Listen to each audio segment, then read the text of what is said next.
Media మిత్రులందరికీ నమస్కారం. అలాగే వేదికను అలంకరించిన పెద్దలందరికీ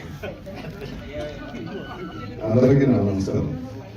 ఈ పురుషోత్తముడు సినిమా ఫస్ట్ డైరెక్టర్ గారు వచ్చి నాకు చెప్పినప్పుడు ఇది చాలా స్పాన్ కదండి, మరి ప్రొడ్యూసర్ సార్ అంటే ఇలాగ రమేష్ గారు చాలా ప్యాషనేట్ అండి, ఆయన అయితే బాగుంటుంది అన్నారు. ఫస్ట్ టైం నేను కలిసినప్పుడు ఆయన ఎనర్జీ చూసి నాకు చాలా ముచ్చేసింది. షూటింగ్ లో కూడా మార్నింగ్ వస్తే ఎంత ఫ్రెష్గా ఉంటారు, ఈవినింగ్ దాకా అంత ఫ్రెష్గా ఉంటారు, అంటే యాక్టివ్గా ఉంటారు.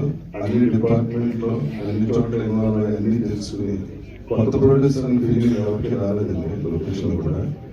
అలాగే ఈ సినిమాకి ఏ క్యారెక్టర్ కి ఎవరు అవసరమో ఖర్చుగా వెనకాడకుండా మీరు పోస్టర్ చూశారు. ప్రకాష్ రాజ్ గారు, రామకృష్ణ గారు, మురళీ శర్మ, అలాగే బ్రహ్మానంద గారు, వీళ్ళందరినీ ఒప్పించడం చాలా కష్టం ఉంది ఈ సినిమాకి.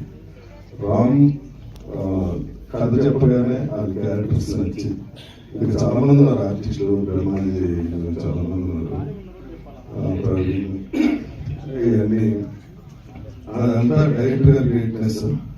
ఆయన ఎవరి పేరు చెప్తే ఆయన కాదనకుండా ఈ సినిమాకి ఇచ్చినందుకు నేను ప్రొడ్యూసర్ గారికి స్పెషల్ థ్యాంక్స్ చెప్తాను. ఎందుకంటే రాజధాని గారి గ్రేట్గానే చూస్తాను కాబట్టి ఆయనకి ఇంత పెద్ద సినిమా ఇచ్చినది. అలాగే టెక్నీషియన్స్ చూస్తే గోపి సుందర్ గారు, మాట్లాడిన వెంకటేష్ గారు, విజయవేంద్ర గారు, మా సెక్రటరీ మా గారు, అలా ఎక్కడ ఏ డిపార్ట్మెంట్ కాంప్రమైజ్ అవ్వలేదండి. ఈ సినిమా ఈ టీజర్ చూసేదాకా ప్రతి సినిమా కూడా ఎవరికి తెలియదు.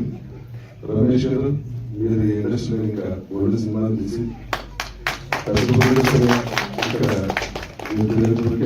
సంపాదించుకోవాలని కోరుకుంటున్నాను. అలాగే ఆల్ ది బెస్ట్ రాజ్. మన కెరీర్ లోనే ఇది ప్రతి సినిమా తప్పకుండా